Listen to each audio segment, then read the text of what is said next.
Alde Maulana yang sebelumnya dinyatakan lulus menjadi calon pegawai negeri sipil di salah satu instansi pemerintahan, namun dianulir. Mungkin karena atasannya presiden ya, makanya sekarang kami nuntutnya ke presiden. Ini gimana nih bawaan presiden? Alde harus tetap jadi PNS, karena Alde itu udah lulus loh. Nggak gampang loh lulus jadi PNS. Kami berjuang bukan karena uang. Si A punya tanah lalu diambil sama negara, kami ikut campur. Karena kerja-kerja kami yang sangat sensitif, yang kadang dibilang melawan negara gitu. Dan itu memang menghasilkan hal-hal yang bisa mengancam nyawa.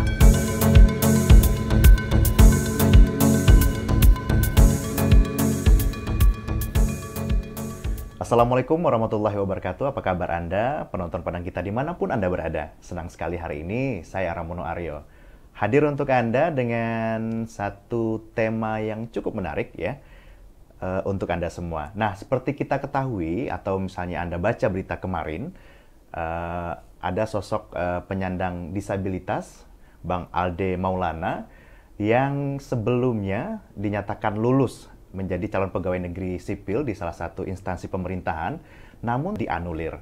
Dan kemarin, Bang Alde Maulana dan juga Lembaga Bantuan Hukum Padang menggelar aksi damai di depan kantor BBK. Nah, sebelum kita membahas masalah ini lebih lanjut, ya, kita simak atau kita lihat dulu profil dari Bang Alde Maulana.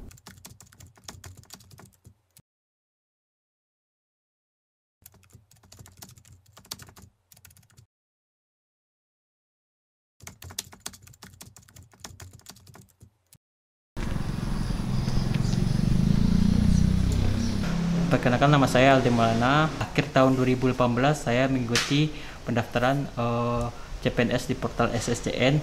Kebetulan saya mengambil instansi lembaga tinggi negara.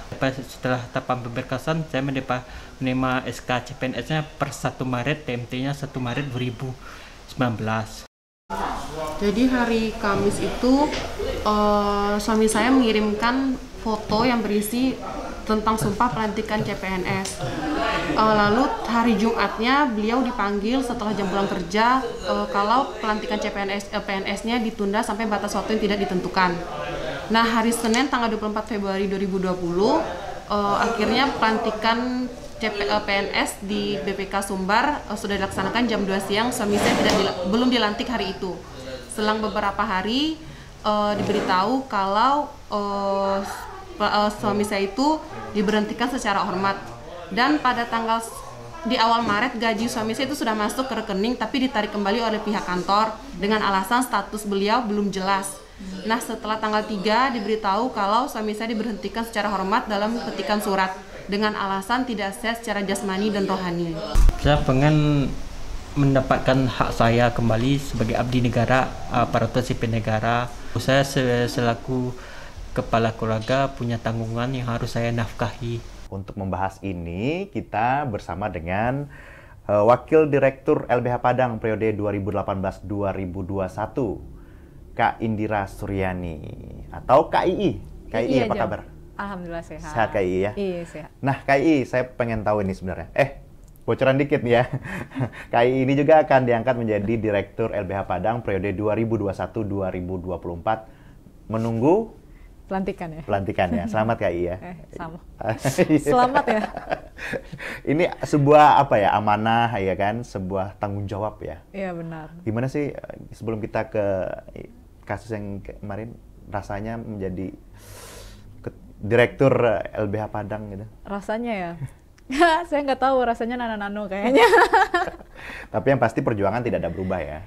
Pasti harus lebih mendekati 100%. Lebih strong lagi. Tapi ini sebelumnya Bang Wendra, sekarang KII ini. KII seorang perempuan. Kan perempuan ini kan banyak ya, maksudnya tidak banyak orang yang mau berjuang gitu. Nah, kenapa sih KII mau menerjunkan diri gitu untuk masyarakat gitu kan, dibanding misalnya harus kerja kantoran atau gimana gitu? Mungkin bahasanya mewakafkan ya. Iya, mewakafkan. Jadi memang pertama, kalau di LBH kita semua menghargai ya soal kesetaraan, tidak ada perbedaan apapun, atas dasar apapun, atas dasar baik itu jenis kelamin, ras, etnis, agama, kita nggak suka dengan hal seperti itu. Karena kami adalah seorang pembela HAM, jadi pembela HAM tidak terkungkung dengan narasi-narasi diskriminatif itu. Sebelumnya sebenarnya LBH Padang udah ada direktur perempuan sebelumnya. Sebelum Wenda itu ada direktur perempuan Saudari Era Purnamasari. Ya, ke Era. Nah, kayak kita ke masalah yang kemarin yang dihadapi oleh Bang Alde Maulana sendiri. Boleh ditarik lagi nggak kronologis peristiwa kejadian itu seperti apa sih sebelumnya gitu? Jadi ini kan Alde Maulana ini dia penyandang disabilitas fisik ya. Jadi dia mata kiri 50% nggak bisa melihat. Lalu lumpuh layu di kaki dan tangan kirinya. Jadi kalau dilihat secara kasat mata nggak terlalu kelihatan sebenarnya dia disabilitas. Nah 2018 itu dia mengikuti seleksi CPNS ya untuk BPK RI bagian pemeriksa ya, auditor begitu. 2019 dia lulus menjadi CPNS lalu mengikuti serangkaian diklat. Nah, ketika di diklat terakhir di Medan, karena situasi diskriminatif yang dia alami ya ketika proses diklat, kenapa saya bilang diskriminatif? Jadi sejak awal tidak ada asesmen terhadap apa kebutuhan Alde selama proses diklat, lalu kemudian tidak ada pendamping juga buat dia, lalu kemudian kondisinya dia disamakan dengan teman-teman non-difabel, mengikuti proses-proses kayak apel malam yang cukup lama, dan dia itu nggak bisa berdiri lama. Nah, akibatnya dia sakit, kejang-kejang masuk rumah sakit, lalu diketahui ternyata dia punya memang dia disabilitasnya karena sakit kan, pernah operasi bagian kepala begitu.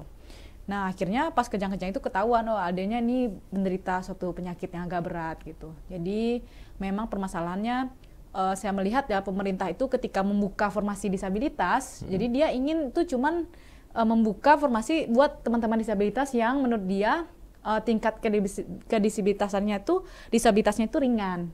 Nah ternyata ketika tahu oh Alde nih agak berat ini tingkat disabilitasnya, lalu tiba-tiba dianulir begitu. Terjadilah Maret 2020 tuh dia tidak diangkat ya jadi PNS ya. Dia sudah CPNS loh 1 tahun. Sudah CPNS. Iya, jadi yang orang bilang SK 100%. Jadi dia udah SK 80% nih. Tinggal menunggu. Nunggu ternyata dianulir. Lalu kemudian di tahun 2021 ini ada lagi surat. Jadi ketika proses anulir pertama di Maret 2020 itu kami sempat mediasi kan, karena kasusnya dilapor kemana-mana, dimediasi oleh Ombudsman, lalu kemudian oleh Deputi 5 KSP ya. Jadi awalnya itu BPK sesungguhnya membuka ruang ke kami bisa merevisi surat pemberhentian dengan hormat ini Alde sebagai CPNS begitu. Mereka mengatakan saat itu ketika proses mediasi, oke, kami mau membuka diri, kami akan mau merubah itu jika ada bukti baru atau novum begitu.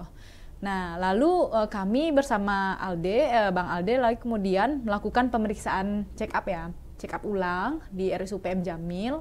Lalu kemudian sudah ada suratnya yang isi RSUPM Jamil suratnya itu mengatakan bahwa Bang Alde ini bisa dalam kondisi jenis pekerjaan tertentu begitu. Benar dia disabilitas, memang ada situasi pernah kesehatan, tapi dia bisa nih untuk jenis pekerjaan tertentu. Nah, berbekal surat itulah kami kirim ke BPK RI agar dia mau merevisi. Nah, tapi bukannya mau merevisi, tapi tetap saja dia tidak menerima. Jadi kami merasa sangat dipermainkan begitu. Awalnya sih kami positive thinking aja ya. Ini BPK mungkin tidak paham ya paradigma soal disabilitas. Sehingga kalau dikasih perspektif paradigma soal disabilitas, dia bisa menerima begitu. Awalnya kami berprasangka begitu, tapi setelah keluar surat 15 Maret itu kami merasa sangat dipermainkan begitu oleh BPK. BPK nggak serius mewujudkan patuh ya terhadap Undang-Undang 8 tahun 2016 tentang penyandang disabilitas. Ini kan kasusnya sudah lama ya kan, sejak artinya Bang Alde mulai melapor tahun 2018. 2018 dia ikut CPNS. Artinya 2020 kasus ini mulai bergulir. Nah, penanganannya sendiri kan katanya sudah ke gubernur juga, kemudian sudah bahkan menyurati presiden juga kemarin gitu kan. Nah, sekarang seperti apa? Kabar terbarunya seperti apa?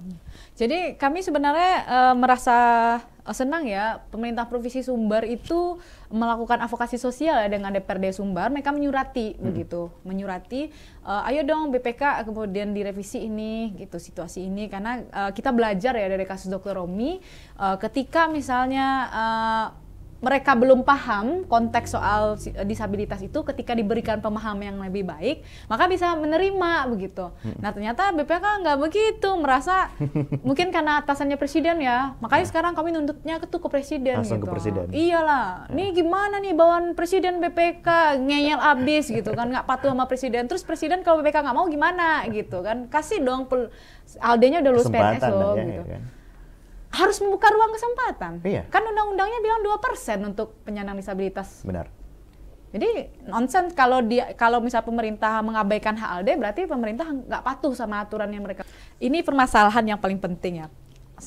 Ini tidak hanya BPK, ke banyak instansi pemerintah.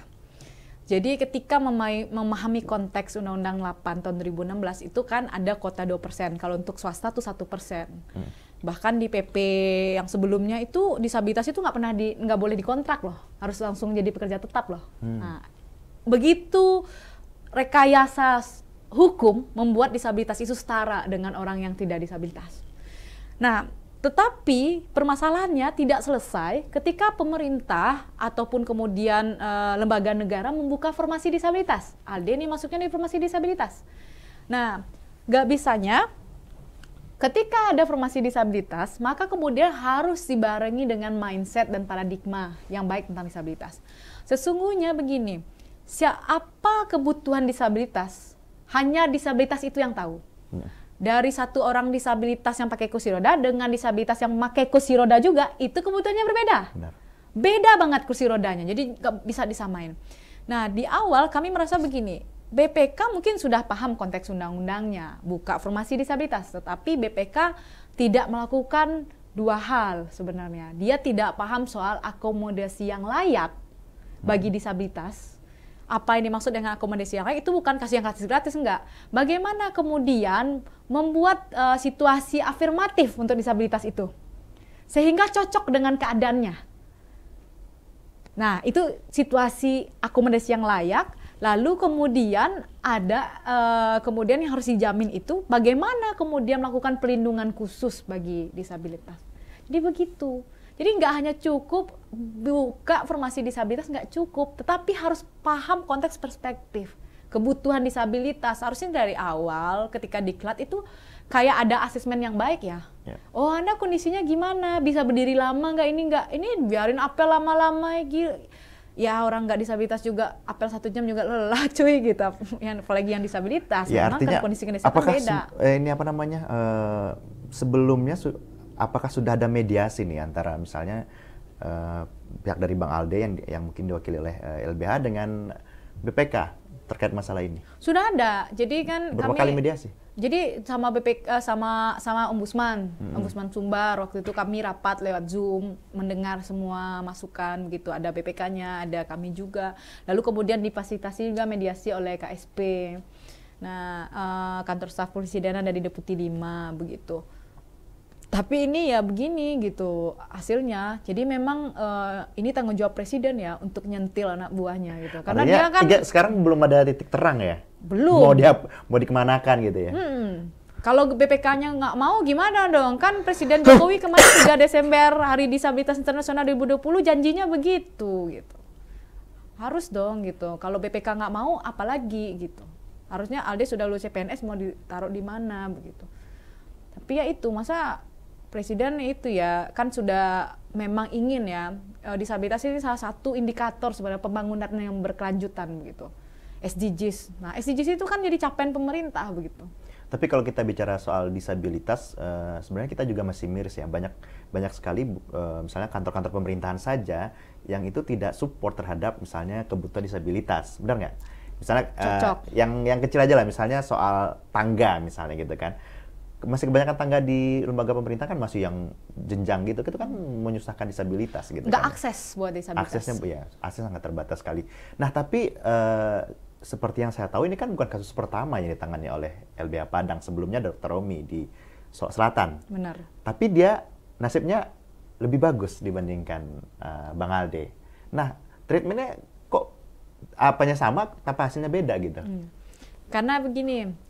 Saya melihat kalau kasus Dr. Romi ini kan di pemerintahan daerah ya.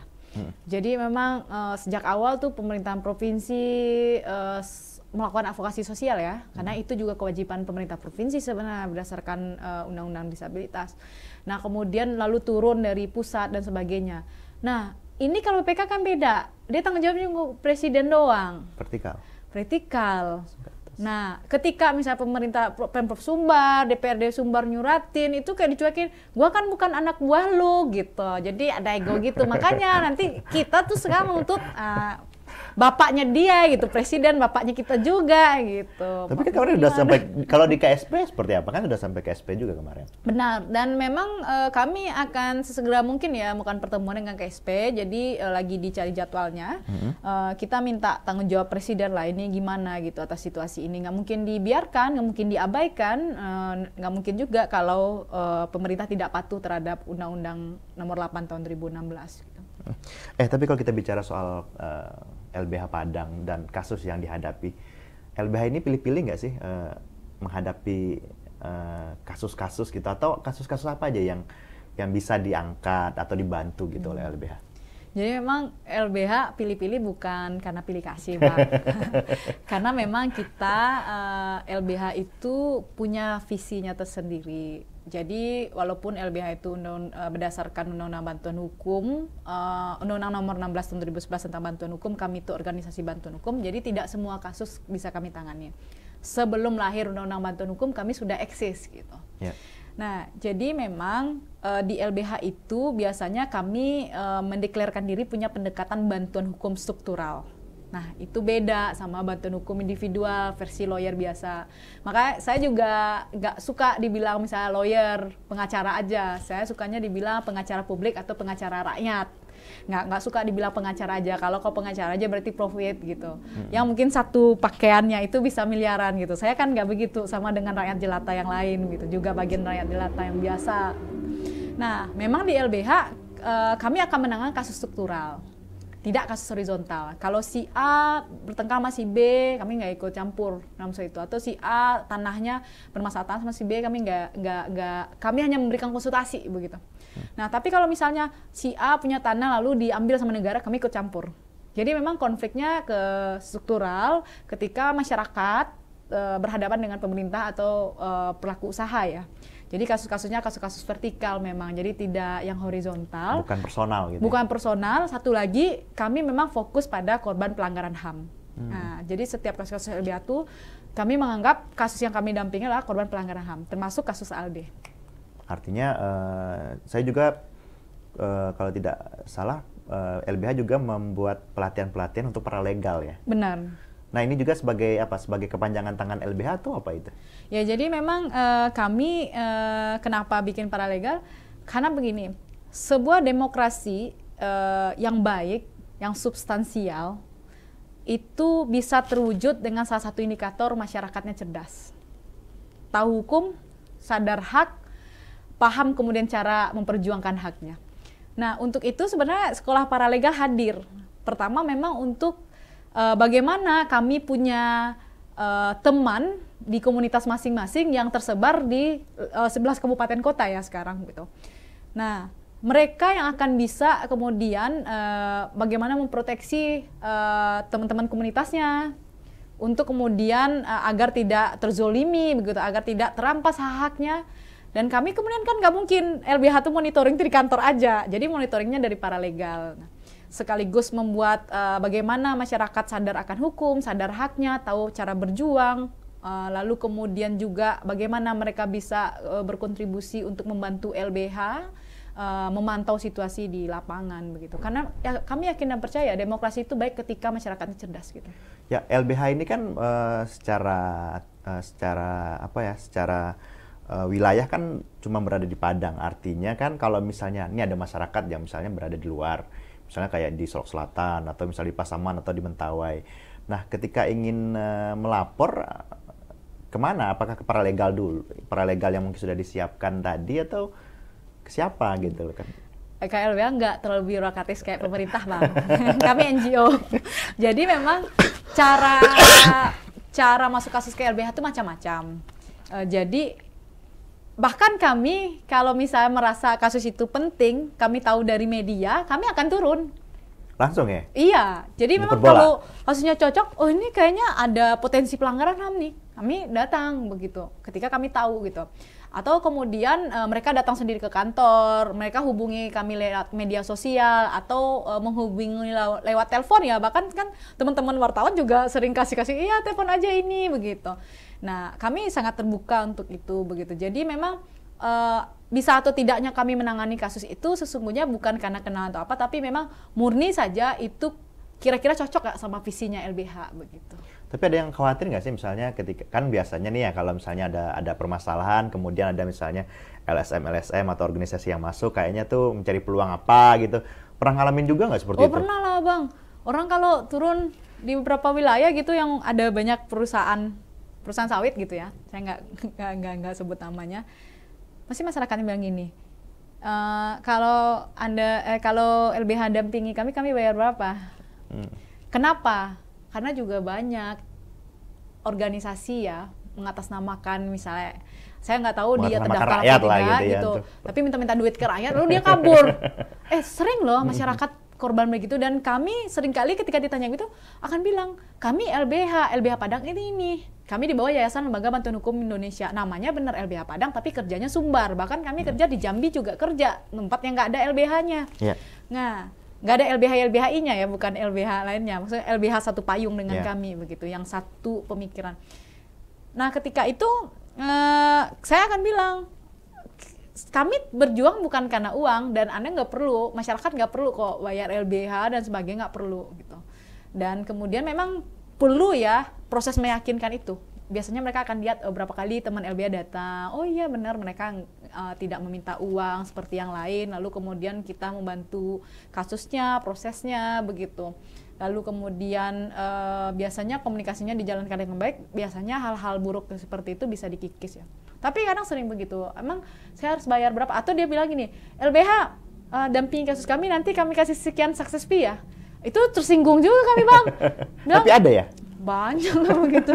Kami bilang, maaf Bu, Pak gitu. Kami itu bukan pengacara profit, kami itu pengacara rakyat, kami itu pengacara publik gitu.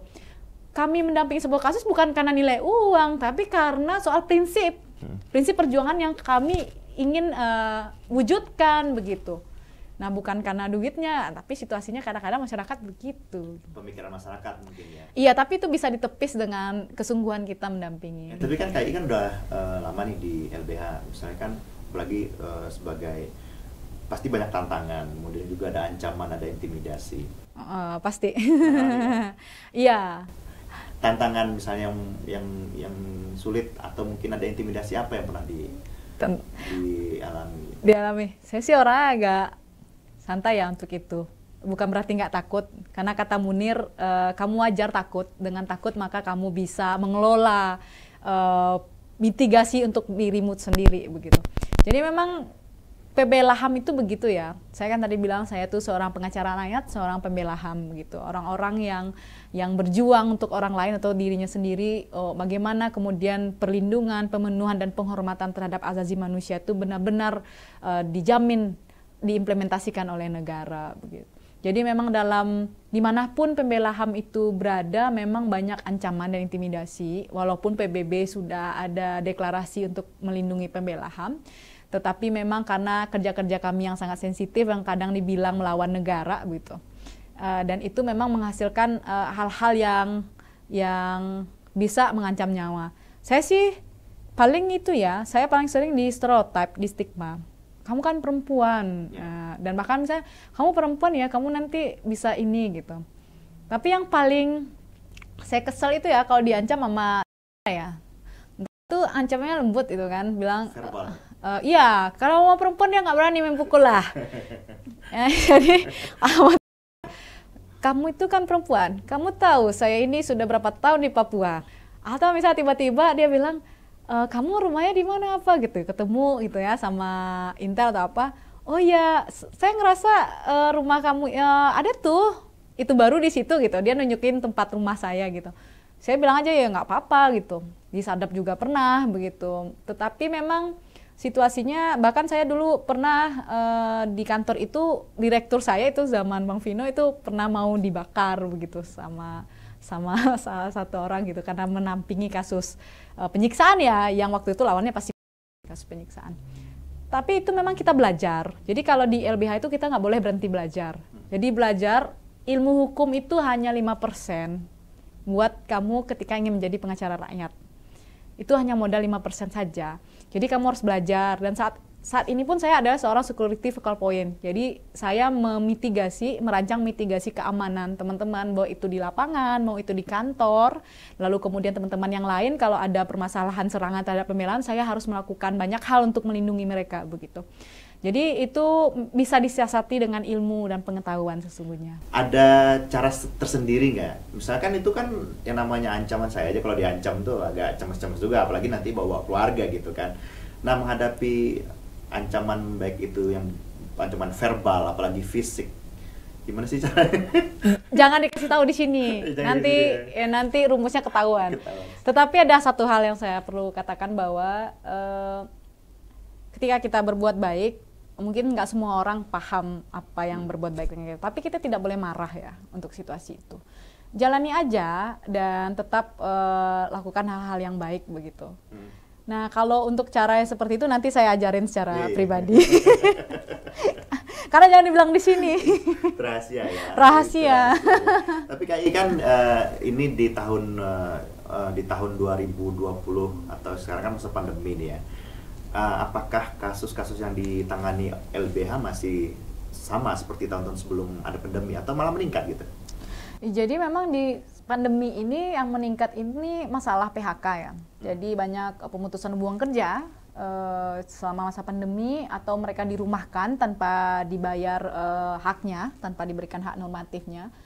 Nah, itu situasi yang paling banyak masa pandemi. Satu lagi yang paling bermasalah di masa pandemi sesungguhnya soal hak atas pangan warga. Jadi memang waktu kami di zaman PSBB itu LBH itu sering dikontak, baik itu karena dampingannya atau kemudian orang yang ngontak LBH aja, biasanya mereka nanya ada nggak bantuan sembako gitu. Itu situasi yang kami rasakan. Juga sama LBH.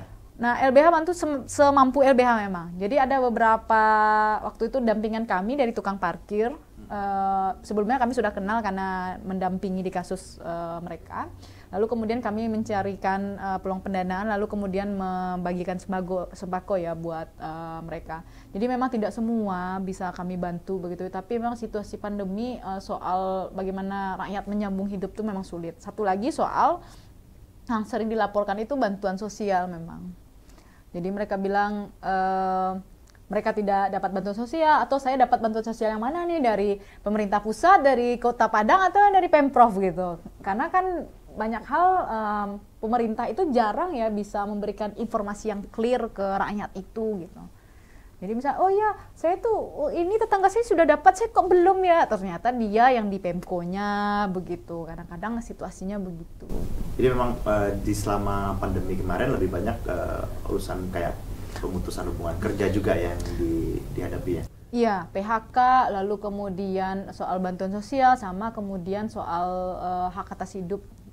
Nah, kayak ini kan bentar lagi mau dilantik nih ya kan? Kira-kira apa yang akan ditingkatkan lagi misalnya gitu kan? Baik itu dari dalam, baik SDM atau juga kualitas, atau apa aja yang akan dilakukan gitu? Pertama, saya sebenarnya sangat sadar ya, saya mungkin memegang orang sebagai direktur LBH itu berat sekali bebannya dengan dengan umur yang masih muda begitu. Iya, sudah. Oh iya, baru transisi ketua, nggak salah sama Bang Arya. Masih Jadi 25, ya? enggak seperti itu juga Pak. Jadi memang situasi, saya cuma bilang begini, saya sebagai anak muda direktur LBH memang tidak tahu segala hal.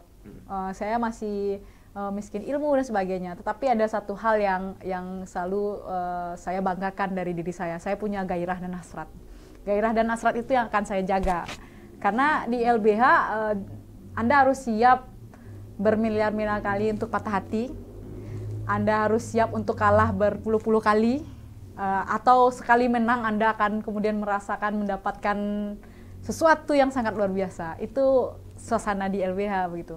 Saya cuma hanya bilang saya akan belajar, saya akan mengakomodir ide banyak orang, saya akan menerima kritik banyak orang terhadap LBH dan terhadap saya pribadi, dan itu akan saya jadikan semangat untuk gairah saya untuk kemudian melakukan hal yang lebih baik lagi dan lebih banyak lagi buat rakyat. Dukungan keluarga sendiri seperti apa? Ini kan ini kan pekerjaan berat ini. Tidak semua orang mau jadi penolong bagi orang lain gitu ya kan, apalagi yang berkaitan dengan hukum. Nah, dukungan keluarga seperti ini sejauh ini seperti apa? Kemudian juga dukungan para senior, para pendahulu ya. Pendahulu ya. Ada dua sisi yang itu. Jadi memang kalau suami alhamdulillah aman-aman saja ya, karena memang kami menikah dengan situasi membina hubungan yang setara, gitu, pasangan yang setara yang tidak toksik.